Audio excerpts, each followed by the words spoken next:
Good evening. I told you guys all about 4 months ago that these next 3 years are going to make the Great Depression look like a bad day at the dog track. Whenever something doesn't make sense, then there is something that you don't know. We, that is America, and probably most of the world, will never return to the way of life that we once knew and enjoyed. Not in my lifetime, not in yours, not in our children's or our grandchildren's lifetime. Will America ever return to the stature that this great nation once had and enjoyed? What the government's doing makes no sense whatsoever, just financially speaking, economically speaking, and yet they're doing it. They're not stupid people. They know exactly what they're doing. And it's just that you don't know why they are doing what they're doing that it seems confusing. The government's buying up your debt. It's buying it up cheap. Even your children's debt. Everyone's debt. Mortgages, credit cards, if it is a debt on paper, they will own it. And by default, they will own you. They will be your new debtor.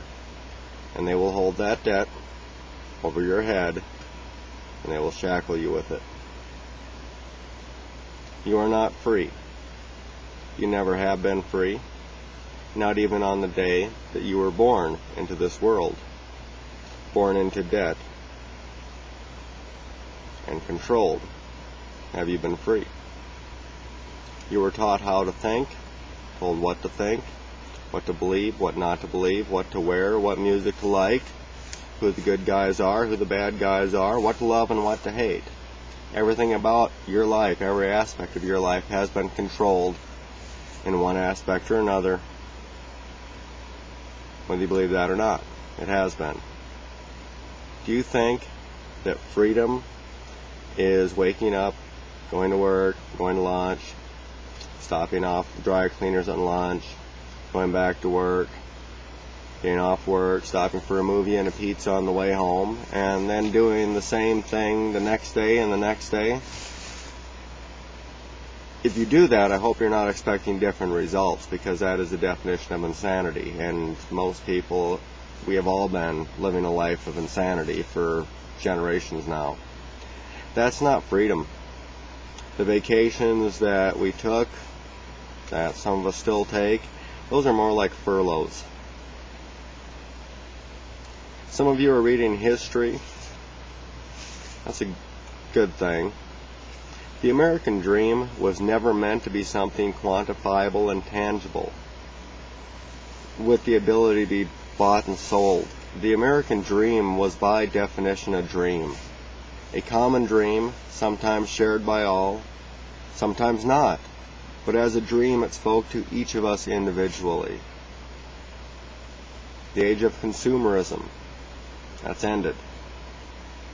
You must now learn to want what you need and be grateful for what you receive. Invest in your friends and your family. Very soon now, the only credit that you will have will be the credit that you build up between yourself and another human being. Do unto others as you would have them do unto you. And do not be afraid. They may have laid some great plans and some very complicated plans, but they are only plans. There are some things that even they don't know. Perhaps some of them do. A sense that even they are not in control of all things. You guys have a good night.